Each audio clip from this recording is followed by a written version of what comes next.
Fantastic.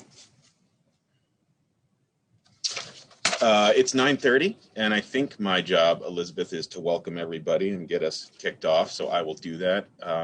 Looks like we have about 90 people here. Fantastic. Glad to have you all. Thanks for humoring me and putting in some good news in the chat box. Let me do the screen share.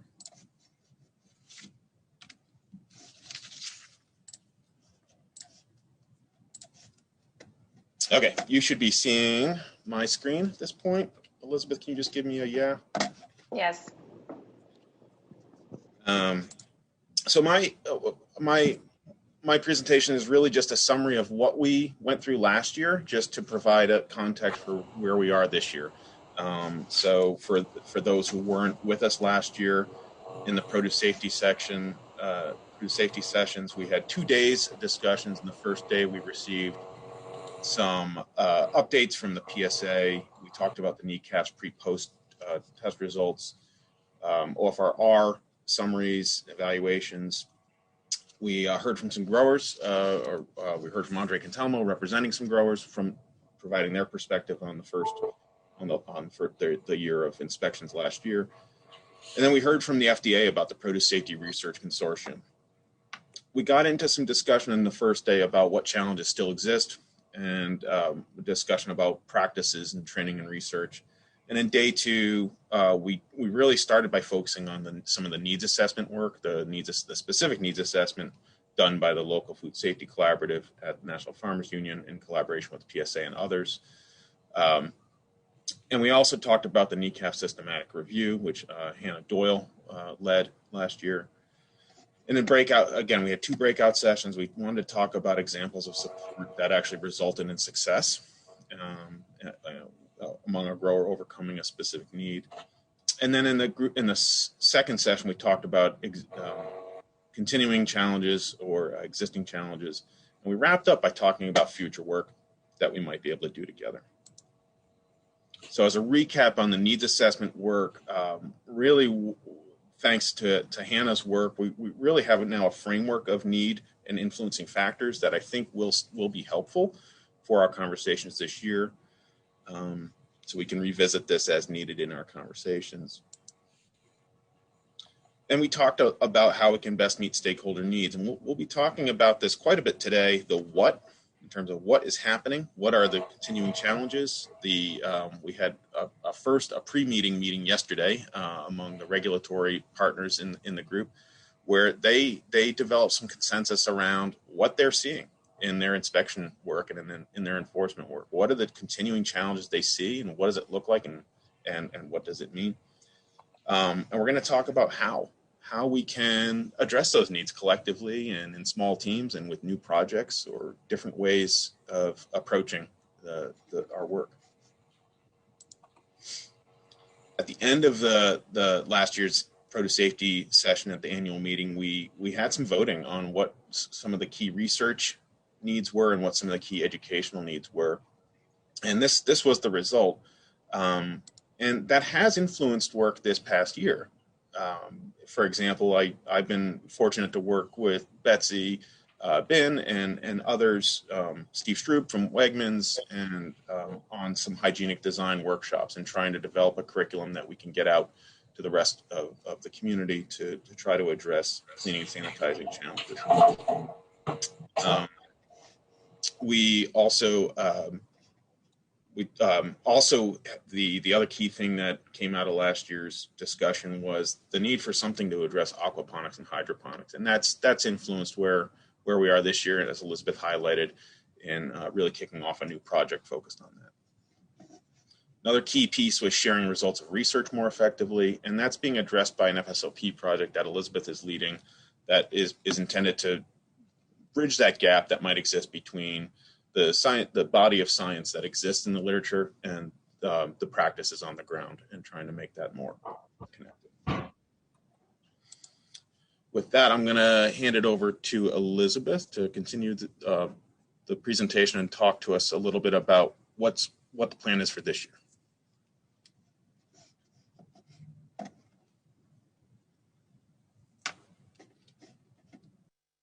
thanks. I'm just going to share my presentation.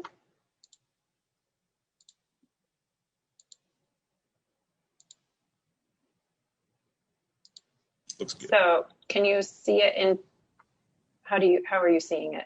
Yep. Seeing it in presenter. There you go. Okay. Perfect. Great. So thanks, Chris, for that introduction. I apologize. This is giving me some grief here, guys.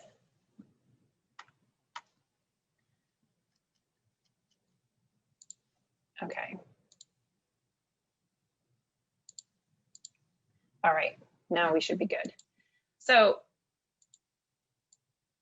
Chris was outlining where we were last year, and it is now my job to frame where the conversation is going to go today and what we are going to talk about in our produce safety work group meeting over the course of today and into tomorrow.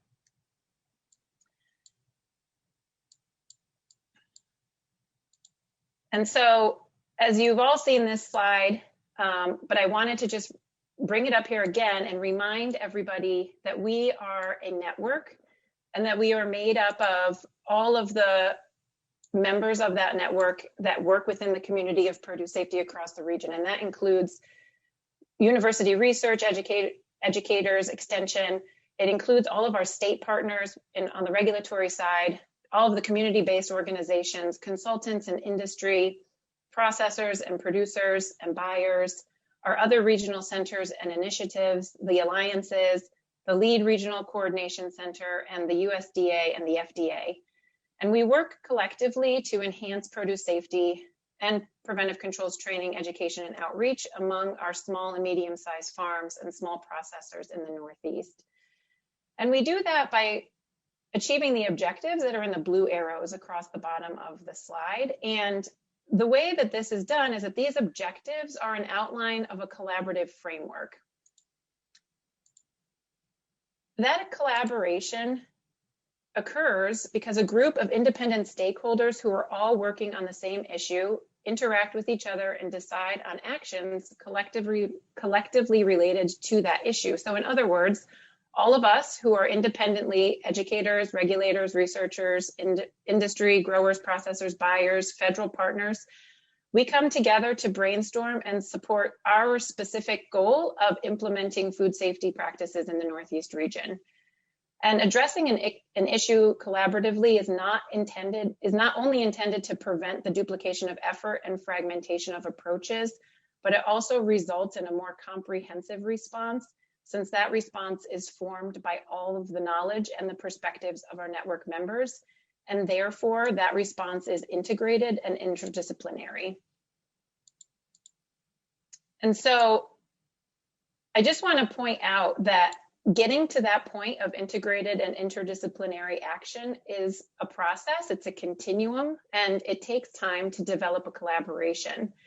And it starts with planning and it ends with collaboration. And on this slide, you can see how NECAFS has laid the foundation to establish our programming since 2016. And with early dedication to establishing communication channels and connecting network partners, that allowed trusting relationships to be built among our stakeholders and our network. And all of you are our network.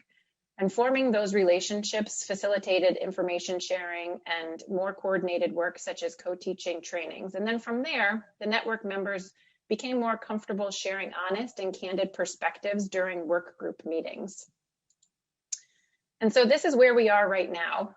This is focusing on the produce safety work group, and on the topic of produce safety, in this work group, we'll discuss how to develop an integrated response to what NECAFS has heard over the past year. And so since reviews from and conversations since our last meeting last year in Philadelphia, this group has provided a lot of comment and feedback that led to a planned agenda for today and tomorrow. And it was clear that our discussion needs to be more informed by all of the network members, and that we need more dedicated time to discuss not only research and education needs, but that it needs to be integrated communication and it must take place throughout the year and not only during the annual meeting. And so to address this, today and tomorrow we plan to do a root cause analysis over the next couple of breakout sessions, taking the identified problems from our regional state produce safety program regulator partners and collecting examples and perspectives from all of you here today, identify any issues that contribute to the problem, determine the root cause or the barriers to change, and then identify some possible solutions. And then tomorrow we will finally discuss how can NECAFS continue these activities of communication and facilitation across the entire year, not just at our annual meeting. And so I'm just going to lay down what to expect over the next day. So first, well, Chris mentioned yesterday, the regulators had a one-day working meeting, and they collected all of the common misunderstandings and non-compliance issues that they've been seeing on farms during inspections in 2020. And we'll hear conversation about that in presentations in a few minutes. And we're going to take that information and build on it into the first breakout session. And these groups for the first breakout session have been randomly assigned, and each group will tackle 2 of those common issues that Leah will outline in her presentation, working to articulate what is happening and why. And the intent of this first breakout session will be to address specifics to these general topics and understand the individual needs within each topic. And then this afternoon, we'll have breakout session 2, which will focus on answering the question of what should we do about those needs. You all completed a survey and ranked your top choice topics last week, and you've been assigned to the topic based on your ranking. And so during this second breakout, you will identify the barriers preventing adoption of improved practice and actions we need to take to help growers overcome those barriers. And then finally, tomorrow, we will have breakout session 3, which will dig into our regional approach to sustaining an integrated communication framework on research and education needs. And so this is all very sort of abstract right now, but the intent behind this is that to be effective, a collaboration's actions must be tailored to address the specific needs or circumstances that the collaboration aims to address. So in other words, our work must be informed by the needs of our growers, and the response to those needs must be tailored to address the complexity and the barriers specific to our growers that are preventing the adoption of improved practice. And so that's what this root cause analysis process is designed to do, and the breakout group questions have been articulated in order to pull apart those individual things so that our response can be tailored to address the needs of our growers in our region. And so first, we'll now get into the Northeast regulator part of it, and I'm going to turn it back over to Chris so he can introduce Audrey and Leah, who will be our first presenters for the morning and who will outline the common issues seen on farms in the Northeast. Thank you, Elizabeth. Let's see here. So, yes, I am going to introduce first Audrey. Audrey Draper serves as the USDA AMS liaison to the FDA on produce safety and Fisma issues. Some of you may remember Leanne Skelton, who formerly had this role. Audrey facilitates communication between the USDA and FDA staff and works on Fisma-related issues and projects which span across both agencies. Prior to this, Audrey was program coordinator in the USDA Audit Services branch, working on audit program development, writing guidance manuals, and training new auditors for gap audit programs. Audrey, are you able to share your screen and do your presentation? Let me try. All right.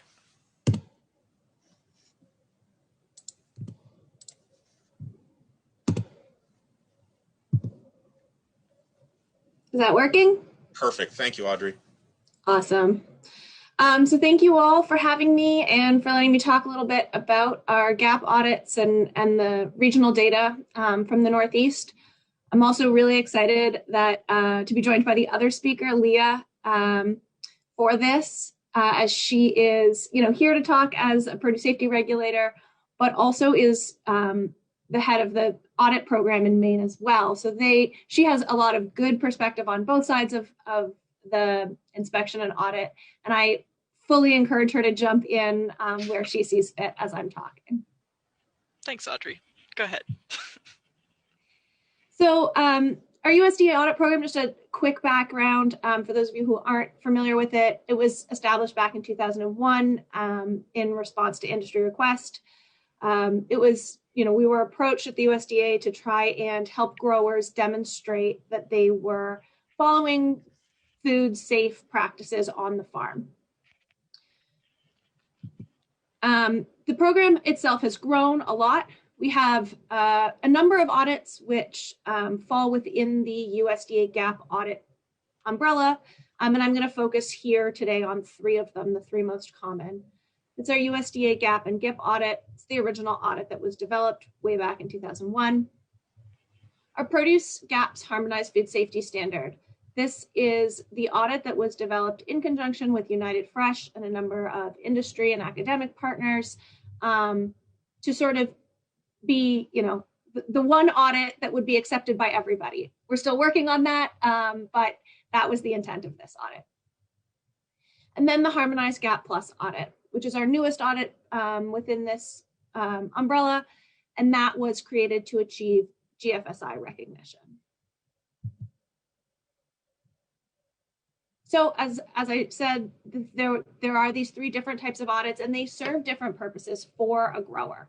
The USDA GAP audit is a really good first step into the produce safety realm, into market access audits for a grower. Our USDA Harmonized Audit was, like I said, worked with the Harmonization Initiative at United Fresh and some industry partners. It also, a number of years ago, went through what we call the Produce Safety Rule alignment. So we wanted to take this audit and make sure that it met the minimum standards for the Produce Safety Rule. So this one is really, I think, where we start for you guys dealing with Fisma, start to become interested here. And I'll talk a little bit more about the alignment in a second. Finally, the last audit is the Harmonized GAP Plus that looks at GFSI technical equivalence. It's a little bit higher level, accepted a little bit more by some of those international buyers. So what's the difference between audits and inspections? Because, USDA, we are not regulatory. We deal specifically with the GAP audit and this voluntary market access program.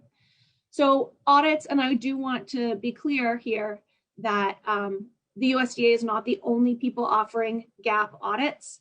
There are private entities, there are specific state audit programs.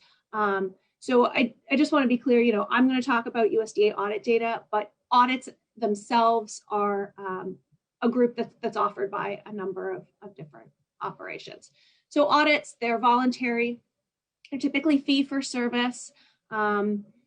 They confirm compliance with the audit standard. So whatever audit standard is being, whatever audit program is being done, we're looking at compliance with the audit standard.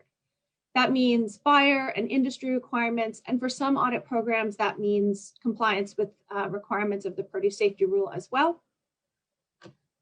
GAP audits are annual, at least. Some programs are more than annual. But typically an audit program will at least have 1 annual visit. For us, this would be a USDA licensed auditor. We would provide documentation of results and posting to the USDA website. GAP audits also cover anything that meets the definition of a specialty crop. So we are not limited in the same way that the PSR is defined by the scope and the size that's written into the Produce Safety Rule. Anything that falls under the definition of a specialty crop would be covered by a GAP audit. And we'll see a little bit later why I wanted to point that out. Psr inspections, on the other hand, are mandatory, but don't cost a grower anything. They confirm compliance with the Produce Safety Rule.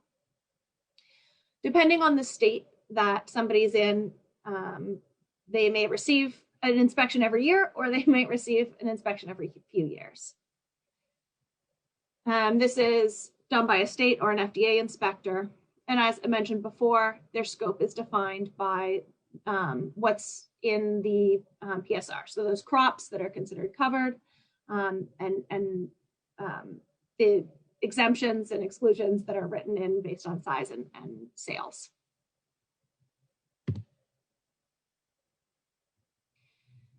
So the harmonized audit, I said it was aligned to the produce safety rule. So we worked with the FDA to look at the harmonized audit and make sure that it addressed the minimum requirements of the produce safety rule.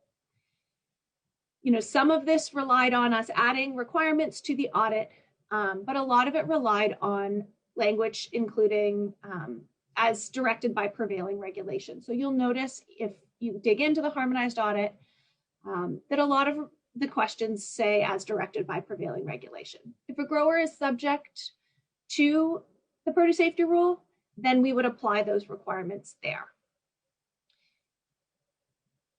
The being subject to those prevailing regulations, being subject to Fisma, does require that an auditee self-reports if they're subject. So our checklists all ask the question, are you subject to the produce safety rule? And we take a grower's word for it, whether they are or they aren't. Obviously, this requires them to know. And I'm not sure that they always are correct as to whether or not they're subject to the rule. So, you know, I will provide some data on growers who are subject and who are not, but I just want that to be clear. It's all self-reported here. It's also important to know that the harmonized audit, because our audits are voluntary and market access, the scope of an audit is defined by the producer. So somebody can grow and pack produce and decide that they're only getting an audit for the growing side, or they're only getting an audit for the packing side of things. It's really defined by what they choose to have audited and what their buyers are requiring of them to have audited.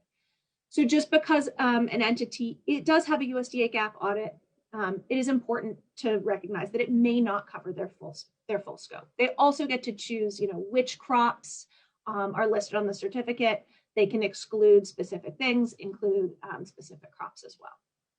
So that's, again, a little bit different than a produce safety rule inspection, where if you are doing it, it's covered. One of the other unique things, and this is, you know, similar to produce safety rule, where sometimes it's federal, sometimes it's state. USDA audits are performed in some places by federal auditors. So you'll notice the purple states here. Federal auditors are used to perform those audits within those states. And in the states that are green, we use licensed and trained state auditors, state employees.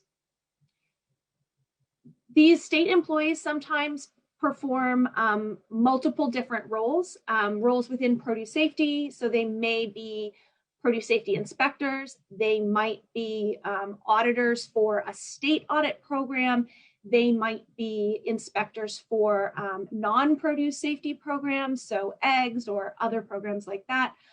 So we do know that, you know, in these states where there are state employees performing our GAAP audits, it's really important for us to focus, all of us, regulators, auditors, and educators, on informing farmers about why a state employee might be out doing, out on their farm, because they might be out for different types of purposes.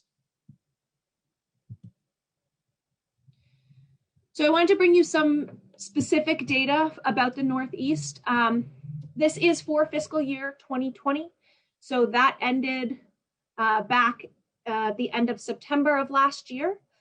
So in the Northeast, the states that are covered in NECAFS, we performed 844 audits last year. These are the 3 audits, the GAP and GIP, Harmonized and Harmonized GAP Plus audits that I spoke about. The other biggest audit that we perform in the Northeast is the mushroom GAP audit. I think that's pretty clear what that one is. The states really break down into 2 different sets of states. So you'll see here in Connecticut, we 9 audits, and they are primarily those GAP and GIP audits. Delaware, we had 7, Maryland 33, and Maryland did a significant portion of theirs as those harmonized audits. Massachusetts, 20 audits, New Hampshire, 19, Rhode Island 2, Vermont 8, and West Virginia 15. The other 4 states do considerably more audits than the smaller states do. Maine had 140 audits last year, New Jersey 122, New York 273, and Pennsylvania 196. You'll notice Pennsylvania has the largest of that big dark purple bar, which is the mushroom GAP audits, which if we know anything about mushrooms, that makes a lot of sense there. I'm just going to interject one thing here because I got a sneak peek at this presentation. I think it would be really interesting as we're all kind of navigating these different regulatory and market access environments in each state to maybe next year be able to pull in some numbers for some of the state audit programs so that we could see, you know, like what is sort of the total picture in the region for what's going on. Says you're going to hear in my part too, we've got a lot of confusion between audits and inspections, but just wanted to throw that out there while we had the visual. Awesome. Thanks, Leah. I mean, for my own interest, I'd be really interested in knowing how many inspections we did in each of these states as well. So I think that would be a great piece of information. I also wanted to pull up the commodities that are most frequently audited. Apples, potatoes. So as I mentioned before, we will audit anything that that is considered a specialty crop, even if it's not subject to the produce safety rule. So we do a ton of potato audits, particularly in the state of Maine. And so that is going to skew some of the information here. It is the second most audited commodity in this region. Also have squash, tomatoes, peppers, lettuce and leafy greens, cucumbers, cabbage, corn, and berries. As I said, we do make available all of the companies who pass a USDA audit on our website. So if you're interested in more of that data, you can search by region, by state, you can search by commodity, you can search by farm name or business name. So it's all up there and the data is available on the website. So some of the data about our audit findings. So our USDA GAP and GIP audit, and I have broken these down by audit type. At the end, I do have it all together so we can take a more holistic look. About 1.5% of the audits didn't meet our acceptance criteria. So we don't like to say that people failed because they can always come back and have us come back and do another audit, but they didn't meet the acceptance criteria. So we had about 1.5%. The average number of findings on an audit is about 1.5. And I also wanted to include that our median findings is 1. You'll notice for each of the audits, the median number of findings is lower than the average. And that's because typically what we see is when things start to go wrong on a farm, you're getting multiple findings on one operation. So those farms where they don't meet acceptance criteria or where there isn't that culture of food safety, typically you're going to get a whole bunch of findings on that one operation. So most of our auditees get 0 or 1 finding. Some of the top things that we see as challenges with the USDA GAP and GIP audit are traceability. So people aren't performing mock recalls. People have a traceability program that they're not following entirely. They aren't uniquely identifying product all the way down to the case level, which is a requirement of this audit, or they're not uniquely identifying product as it moves from the field to the packing house. As far as animals go, we definitely see people without any monitoring logs or operations that haven't taken any steps to mitigate animal intrusion. A lot of farms that say, we don't have a risk of animals, but they do, and they haven't taken those appropriate steps. You're going to see water come up over and over and over again in each of the audits as a major source of concern. Here we're talking about, have they performed a risk assessment? Often People miss their risk assessment for their chemical water that's used. Are they treating their water, post-harvest water? Are they treating it appropriately? Are they monitoring temperature? Those types of things. Do they provide drinking water to their employees? Again, one you'll see over and over again, suppliers. So when we do a packing house audit, one of the top findings that we have is that they are not requiring food safety audits of their suppliers. So they're not doing GAP audits or harmonized audits for the farms. And then calibration of temperature monitoring devices. So calibration of fridges and calibration of thermometers. And cleaning of equipment and tools. Either they don't have records is typically the most frequent one. They are doing the cleaning, but they're not recording it, or they're using inappropriate chemicals for cleaning purposes. Have included that one down at the bottom, handling of harvested produce, which has the most citations here. This is because the USDA GAP audit requires that farmers cover their produce as it's being moved from the field to the packing house. People just don't do that, particularly with, as Leah shakes her head, the potato growers. You know, it's a really minor question, so this is for sure the one that we see the most frequently. So I included it, but it's not a produce safety rule requirement. It's also a big one on small farms because the USDA is very emphatic about it, that even if you're going 100 feet from your market garden to your barn garage to then wash it, that it needs to be covered. So, you know, that's part of what contributes to that 200 audits that have this problem. That's definitely true. If you're carrying a bucket of something from the field into, you know, a small pack shed, you would miss that as well. Mm-hmm. As we're looking at the harmonized GAP audit, we have a little bit more audits which don't meet acceptance criteria at 4.2%, but our number of findings per audit is significantly lower. If you look in the corner, you'll also notice that we've got a pie graph of how many are subject to the produce safety rule versus not subject. With a harmonized audit, our number one finding is water. Here we're looking not just at did they perform a risk assessment, but does the risk assessment have appropriate controls in place? So the one here that we really see a lot is people will do a risk assessment, but they don't have things like corrective actions. So if a water test does come back high, what are they going to do? And that's when they call me. And call me is not an appropriate corrective action. So getting growers to work on thinking through, you know, if we are going to test our water, that's great. Sometimes those tests are going to come back high, and that's also fine. It's just, what are you going to do when that does happen? So helping growers understand that situation, helping growers be prepared for high tests. Again, cleaning of equipment and tools, suppliers, chemical contamination. Typically here, we're talking about misuse of pesticides, and then traceability once again. Our Harmonized GAP Plus audit, again, a few more audits which don't meet acceptance criteria. Here we're looking at top nonconformities of being food defense and food fraud, which are very specific to the Harmonized GAP Plus audit. So security and you know, mislabeling or misidentification of product. And again, suppliers, worker health and hygiene, jewelry policy and glove policy were big ones here, and calibration and water again. So overall, traceability, water suppliers, these ones that we saw coming up over and over again. And then again, the handling of harvested produce all the way down at the bottom. There's one thing I might highlight here for our wider community that we see in our experience both doing audits and doing inspections.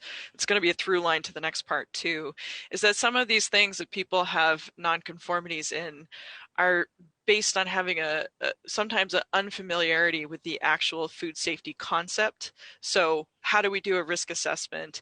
And then how do we create the corrective actions for it? There's a structure to that that is fundamental to other parts of the food system, but are relatively newer to the fresh produce area. And the same thing applies to some of that food defense and food fraud and some of the chemical issues as well. So I just want to kind of highlight that as we're thinking about what do we do with this information that we're hearing.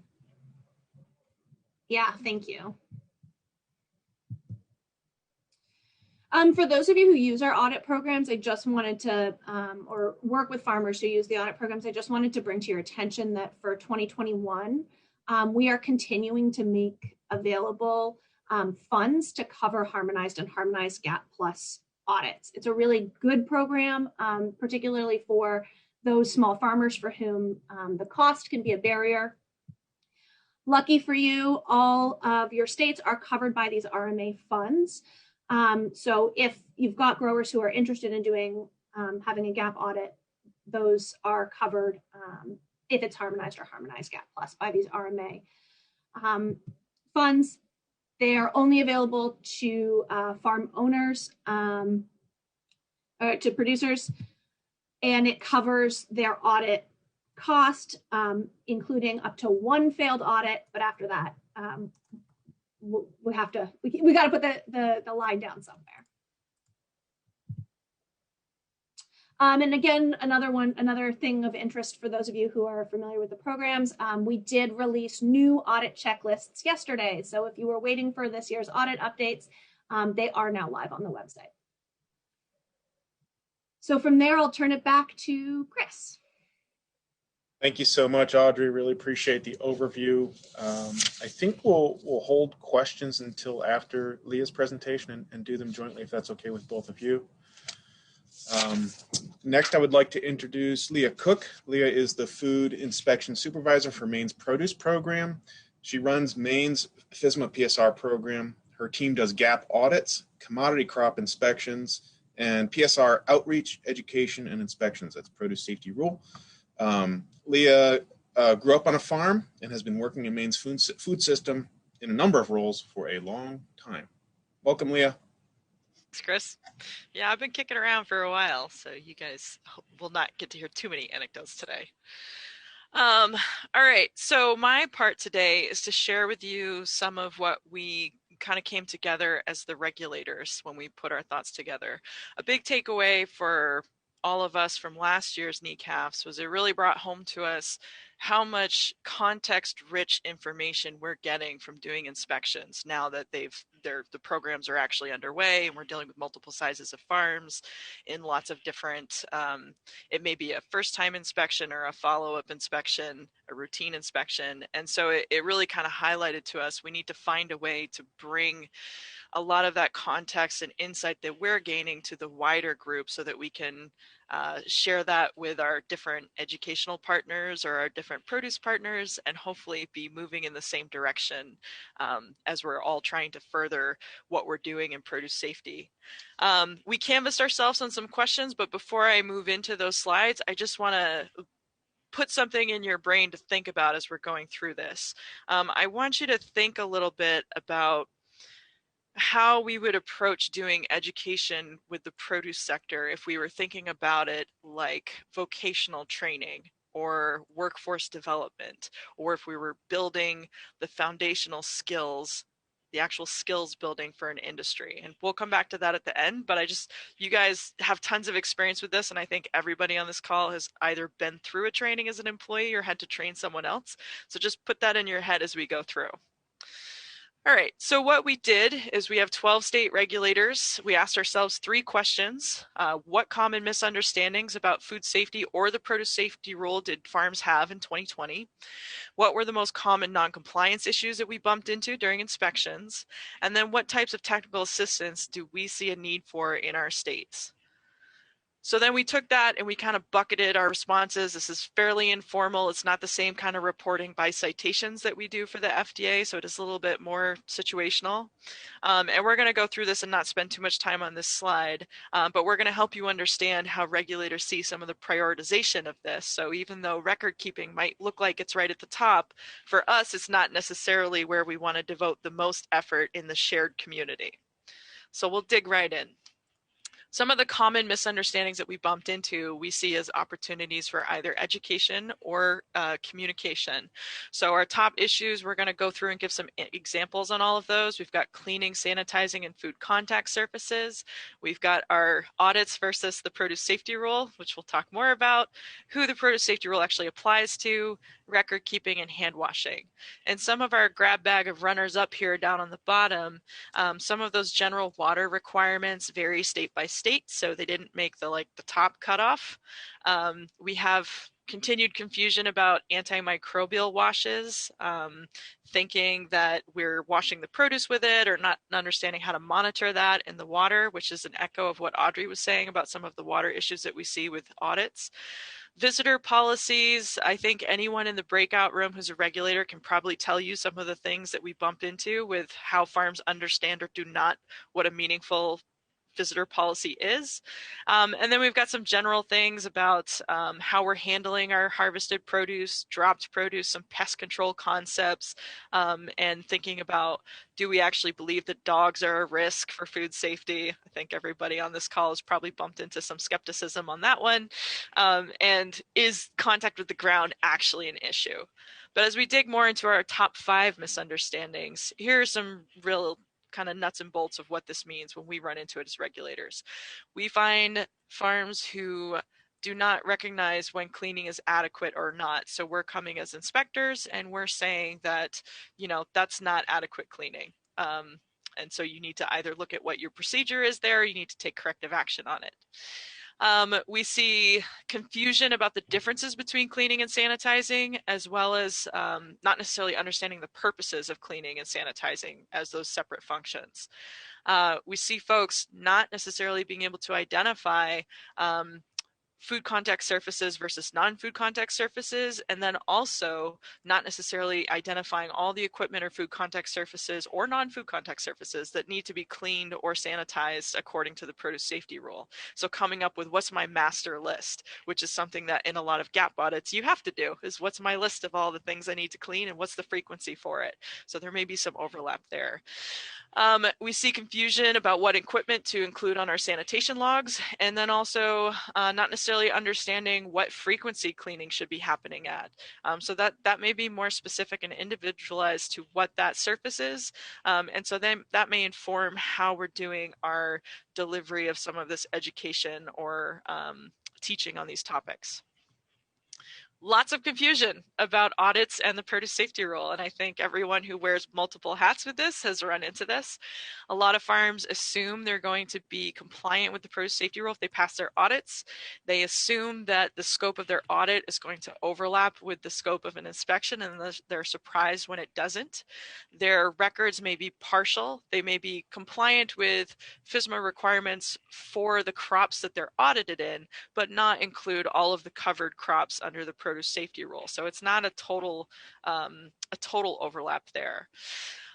There's a little bit of confusion going on with farms thinking that some trainings they may be getting through industry or commodity groups are going to meet that requirement to attend the PSA grower training or other approved curriculum. There's also some conflation between a pre-harvest visual assessment in the produce safety rule versus a pre-harvest risk assessment in GAP. And those are different things. There's different documentation. They happen on a different frequency, but that's confusing partly just because they look and sound the same, but they're not exactly the same thing. The regulators most commonly reference the GAP audits, but state audits were also referenced in there that are the individual state programs that they're doing for market access. The misunderstandings about who the produce safety rule applies to is a little bit all over the board. There's some common themes about do we really understand how the sales are calculated to determine coverage? We're confused about is it total food sales being used, total food sales to the qualified end user, or is it produce sales? Some farms think that the produce safety rule only applies to large farms or fresh market farms. There's confusion about, do I count my sales of things that I'm buying in and selling, or just the things that I'm growing myself? There's some confusion about farm size and whether the farm inventory verification is voluntary, which it is in some states and it's not necessarily in others who have mandatory registration. So there's some variation within our region about that that we may need to be communicating about. Record keeping misunderstandings, again, are a bit of a grab bag. There may be a complete lack of record keeping. I think we've run into plenty of holes on not having sanitation records. People may not understand how to complete records.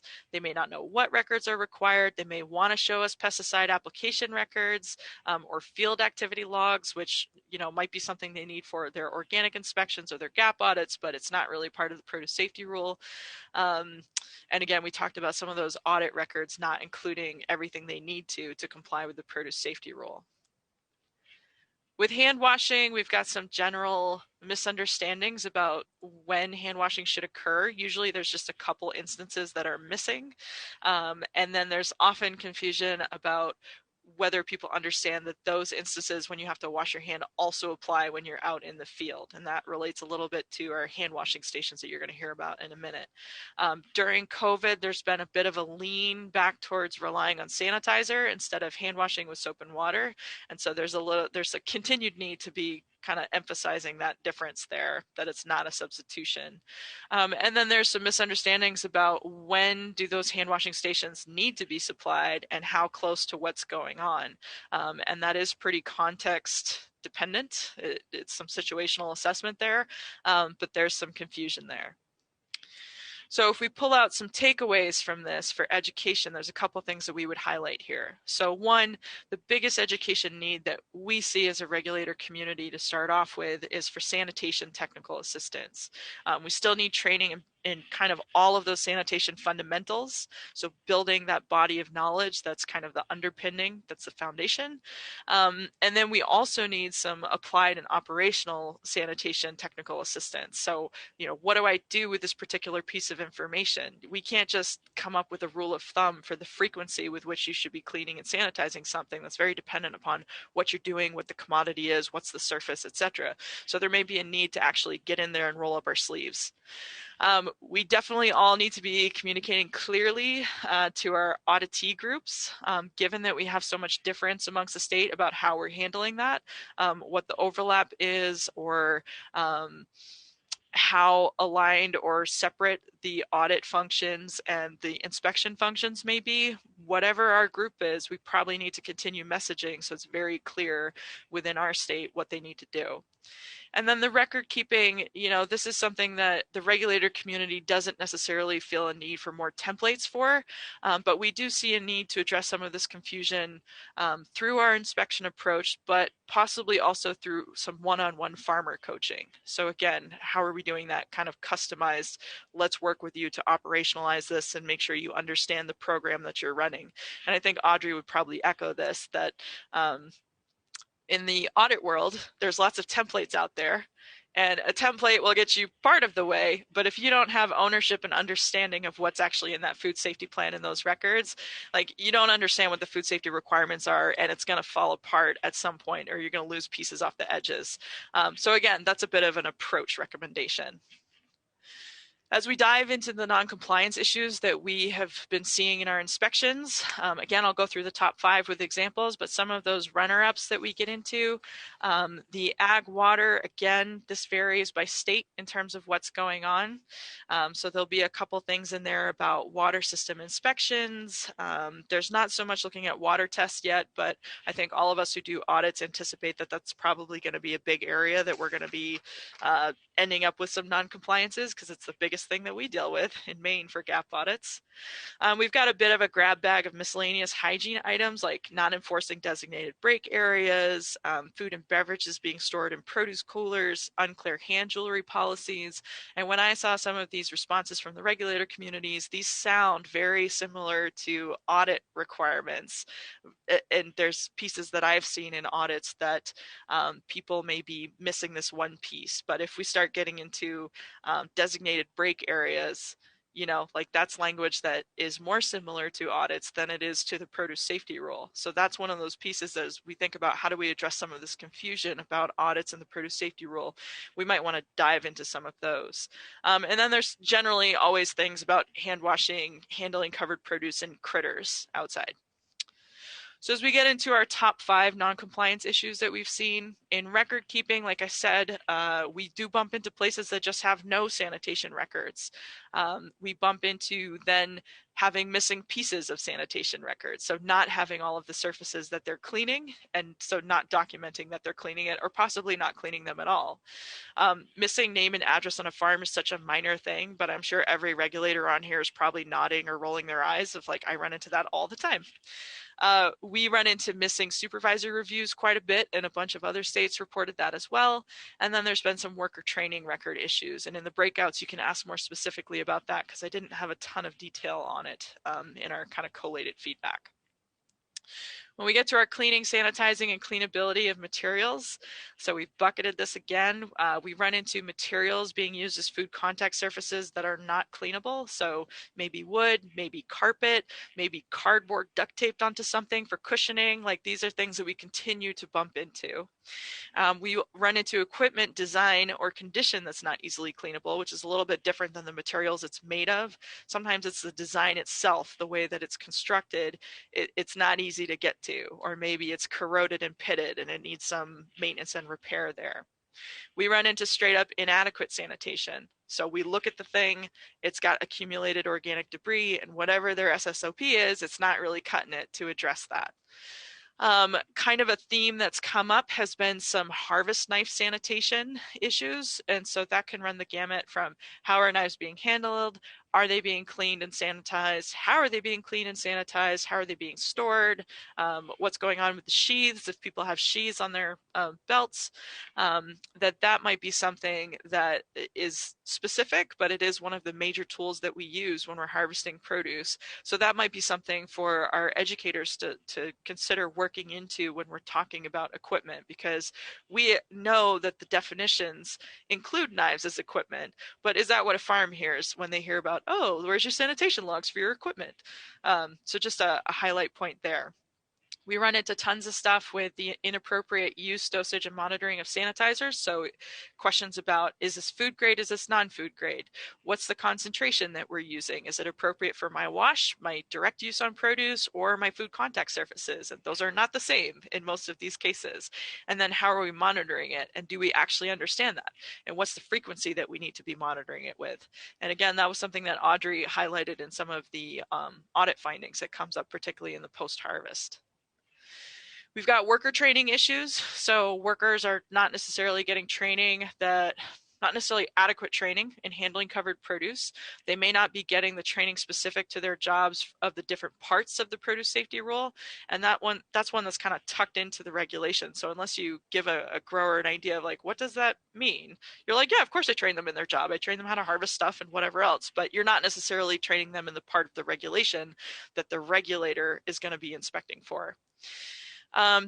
We continue to run into harvest workers not getting actual explicit training to identify and then not harvest contaminated produce. There's a lot of like, well, that's common sense. Like, of course we don't do that. But again, if you're going to meet that training requirement, it's got to be specific and it's got to be documented in the training records. And then we run into not completing training for family members or managers or workers who come later, or, saying there's things going on with COVID. So again, like, whose workers? Who needs to receive the training? And again, that speaks to that food safety culture. If you want to establish a food safety culture, you probably got to consider everybody part of the we. So that might be some room to work on there. When we get into building and facilities, this is just all kind of good manufacturing practices, GMPs, which in the produce safety rule lives in subpart L. No single one of these is more prevalent than others. These were all sort of equally represented in our grab bag of stuff when the regulators responded, but it's all kinds of condensation dripping or plumbing issues or floors that aren't in a condition that's easily cleanable. So usually that means it's pitted or rough, or it has cracks that are accumulating stuff. A lot of on-farm coolers are made of those foam panels and cool bots, and that's in spray foam, like that's not the most cleanable thing in the world. And so some of this is migrating some of these requirements into the farm setting and doing that basic education, because again, this farm group has not received some of that GMP training that's more common when you are a warehouse or a processor or different types of operations. So that's a little bit all over the place, but there's plenty to work on there.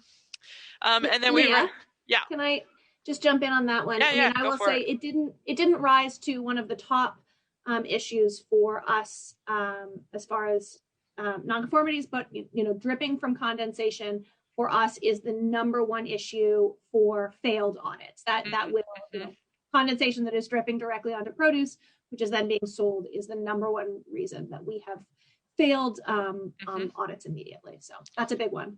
Yeah, and that's a good one to bring up, because I know that, I can speak to, we've been on inspections and been really startled to find that that's not an egregious condition necessarily for a Fisma inspection, whereas it would be a complete deal breaker for an audit. So there's some difference in how that particular one is handled, and I know we've got some FDA folks joining us today, and they can probably speak to this in the breakout rooms. But yeah, that is an interesting one, and I'm glad you highlighted that, because that's certainly I think there's a lot of work being done through inspections to address some of what's going on with looking up. Like it sounds like the old saw, but yes, we are trained to look up, and addressing where some of that condensation and dripping is happening, whether it's in the cooler, on those door strips, or out in the actual facility itself. But yeah, deal breaker for audits.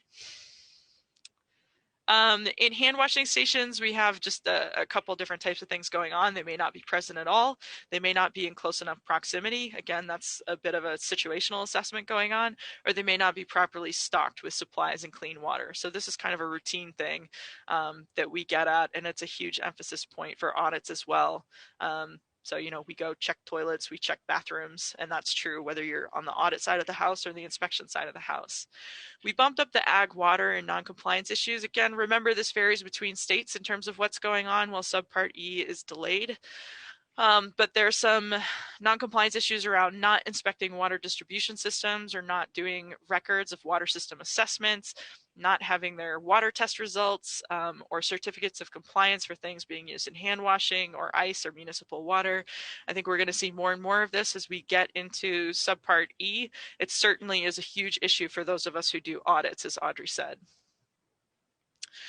So some of the takeaways that we want to offer to the wider community from the inspection side of it is that, not everything that's a non-compliance during an inspection needs to be addressed through education. Some of it does. Some of it will be addressed through just doing routine inspections, doing those observations and citations, coming back to follow up.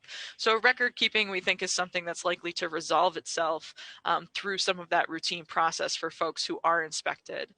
Growers probably need additional resources for sanitary design and construction of both equipment and buildings. Growers might need employer training to prepare to deliver worker trainings. When we see the collection of things going on with the worker trainings, again, that speaks to, do growers have the foundational skills that they need to understand and deliver essentially their training program?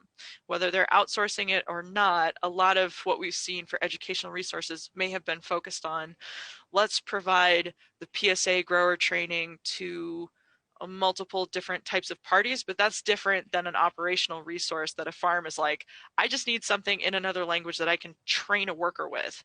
And that's a little bit of a different delivery than some of what we've seen so far, though I know there are resources out there that are being built.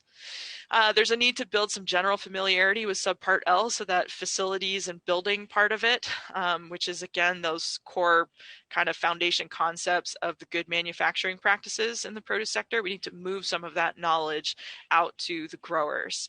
And then for things like the placement of hand washing stations, I don't necessarily have an answer for this, but we need to kind of calibrate how do we help growers understand when and where they need to place a hand washing station, because that is, I don't want to call it subjective, but it is somewhat subjective when you're out there as either an auditor or an inspector. And so that's an important thing that we need to figure out. How are we making sure that the educators are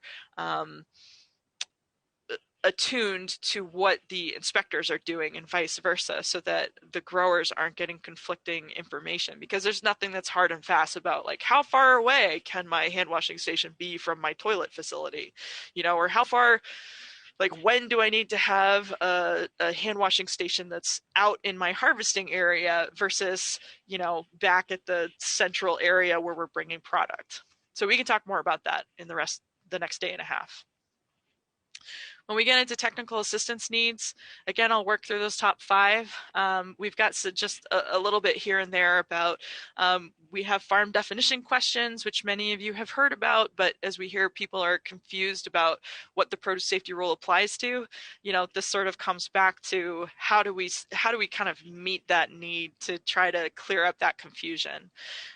Labeling and traceability came up. This comes up both with qualified exempt farms, and as that proposed rule for food traceability rolls in, I suspect we're all going to have a ton of work to do there. We had some needs expressed for technical assistance for niche farming communities, like Asian vegetables was one that came up. There may be niche production that needs some customized technical assistance to work through what those food safety issues are. Cross-sector support was a call to action to say, if we have other regulatory authorities for different types of programs that are intersecting with farms or industry groups, can those groups help us drive engagement with produce safety learning as well as inspection and just kind of the formal process? Like, can other parties in the space who interact with the growers help us? There were some requests for technical assistance about whether we have updates on reusing containers, which is a big kind of cost issue for farms, and then some places needed more OFRR capacity. So as we work through the top 5 requests for technical assistance needs, there may be more things that come up in our breakouts today, but in cleaning and sanitizing, that was our number 1. So this is a bit of a running theme, but it does get specific where we find a need or a value of having guidance documents for cleaning and sanitizing common equipment and surfaces. So wooden surfaces, foam rollers, brush washers, apple lines, dunk tanks. We get a lot of questions about those, and we don't really have that all compiled of what the best practices are or the general guidance. You guys may know of those resources, but that's something regulators feel a need for. But then we don't necessarily need more like general resources. What we see a need for is more applied technical assistance. So farms need help designing, implementing, and coming up with their recording systems for cleaning and sanitizing activities. They need help building their programs. They need help building their actual SSOP. So I have this piece of equipment. What do I need to do? How often do I need to do it? What the heck does this record look like? And that's a little bit different than what we feel we can pull on regularly from the wider community. But I think there's tons of opportunity there. And then focusing all of that, of course, on packing house equipment in particular, there's a lot of interest in that. As far as worker training materials, again, this gets pretty specific. The regulator community feels a need for technical assistance, to have worker training aids in languages other than English, to have approved training materials for growers who may not read, write, or speak any of the approved PSA training languages. We've got a couple examples there of alternate languages that folks are looking for. There also may be issues of literacy itself. So do we have training materials for people who are not fully literate in whatever language is their primary or secondary language?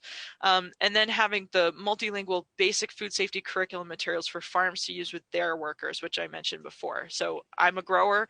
Do I have something that I can literally read or give to my foreman to read in their own language to workers? When we get into ag water, we suspect that this list is going to grow, obviously, but we express some need for technical assistance in water sampling procedures, understanding the rule, and how we're doing calculations in general. I think we've all run into that in grower trainings or conversations with growers that like just try to explain the microbial die-off interval in a way that is intuitive, like that becomes a little more difficult. And then again, we need some of that applied technical assistance in designing basically the overall water management or water system management programs. And Audrey may have some thoughts on that as well. Again, this is like a whole framework of food safety that We either need to build those skills up or we need to help people operationalize what they need to do. And then obviously we need subpart E finalized. Ag engineering, I hear a lot of need. Some other states are hearing need to have technical assistance to design and source equipment of sanitary design that is able to be cleaned and sanitized, and also to dovetail that with efficiency. We're getting lots of questions of like, well, if I have to make changes for food safety, then how do I get something that increases my capacity for what I have going on? And I'm sure Chris has a ton of thoughts about that. And then there's another area in on-farm drainage and gray water management that as we're going around and we're looking at, are you handling the normal discharge of water from your operations? Or, you know, you're draining your wash stations, your scale is growing as an operation, and now we're draining into the grassy land that we're just walking back and forth from, and maybe it drains into the growing fields. This is something that I think there's some room to get into there. And then finally, the record keeping, again, kind of what we said there was like, we don't necessarily need more templates. Like we've got some great templates and we've got some good guides to like what's required. But where we see the need for technical assistance is doing on-farm document review and record assistance, more coaching, that sort of one-on-one, like let's get you in order and make sure you understand this. That's where we think some of the improvement will come from if we're going to get into technical assistance on the record keeping. There's lots of room to talk about scientific research and having that guide technical assistance. This is something that we likely will continue doing a similar process outside of NECAFS to try and canvas our regulator community and say, you know, like we need some scientific lit review, like some of the things that NECAFS is bringing on to work on. And we need to be able to communicate both the science to the growers, but also as regulators, like our day jobs don't allow us to be scientific experts in all of the most current information that's going on and the most current research in our sector, but we need that information absolutely because we want to be basing our inspections on evidence and, you know, things that actually stand up in the body of literature. So let's talk more about that as we get further on, but it's a big thing that we feel a need for, but we haven't quite put all of that together. So if I give you some technical assistance takeaways, our biggest current need is, again, sanitation. We know that there's going to be big needs in ag water, and I'm going to tag onto that likely traceability. That time frame may be a little bit further out than our water subpart, hopefully, but I'm going to put a plug in now for that. And then the methodology matters, like how we're delivering this technical assistance makes a difference. We don't necessarily need more handouts. There might be specific handouts that we do need, but we need operational tools and resources. We need applied practical coaching is something that the regulators have kind of surfaced in our conversations yesterday, as well as preparing for this. And I would also echo that, like, growers want answers, and we may not be able to provide a specific answer as an inspector. I can't tell you specifically how to fix something, but they need to be able to call someone to say, what product can I use to clean this thing? And that's not something that I can answer as an inspector, but for my state, you know? So thinking about amongst our community, where do we have the resources and how do we have the ability to answer those questions in that way for growers and to help them, like, make the operational changes that they need is a big need. And then again, the worker training resources to give growers materials they can use to give their workers trainings in multiple languages is another kind of emphasis point. So if I'm going to wrap everything up to come back to where we started, I won't really dwell on this slide, but again, that record keeping, it's not our highest priority unless we're getting into doing some of that on-farm coaching. But that cleaning and sanitizing, yeah, you can look right across the board and be like, ding, ding, ding, let's all of us work on that one. And then the water we know is coming in. So my overall punchlines for this, as I'm speeding through all of this to kick us into our breakouts, is that not all of these issues are going to be addressed through the same channels. Like I talked about, some of them will be appropriately addressed by going through the regular inspection process. And any regulator in your breakout room can talk more about that and just share some of that. You know, a visitor policy, people may not fully understand it, but it's not our highest priority, and we can just get at that over time. Same thing with some of this, the name and address of a farm on a record. We'll get there over time. We'll write them up for it or not. It'll be a discussion item, and then they'll just have to change it at some point. You know, yes, we can teach about that, but that's not where we need to devote most of our resources. The sanitation and sanitary design needs all of us working on it, no matter what our role is, both probably in the science and the applied, in the teaching those foundation concepts and helping people operationalize what they have to do. It just takes all of us. The record keeping, again, not our highest priority. Water will move up. What we see a need for that technical assistance approach is for specific individualized resources. That's really, people need to get down to brass tacks, and they need to be able to ask questions and get an answer that works for them. And some of that can't be generalized in something that will work for everyone. I again want to emphasize that the regulatory environment and the market access approach varies by state to state within the region. So this, I thought, was our number 2 item for misunderstandings and confusion, was between audits, and the produce safety rule. And so that's something that we all need to think about. How do we message about that? How do we make sure that we're clearing this up for farms, and where we have farms who are in multiple states, how do we deal with that? But continuing to build on that and to continue our communications. And then lastly, my big punchline for everyone here, which hopefully will be a takeaway from this conference this year, is that we need a routine mechanism so that we can be sharing these kinds of things back and forth regularly. Because I know for us, like, this is a lot of, I read through the list of responses from the regulators, and I was like, oh yeah, totally, yes, yep, I see that, yep, I see that, or nope, I don't see that.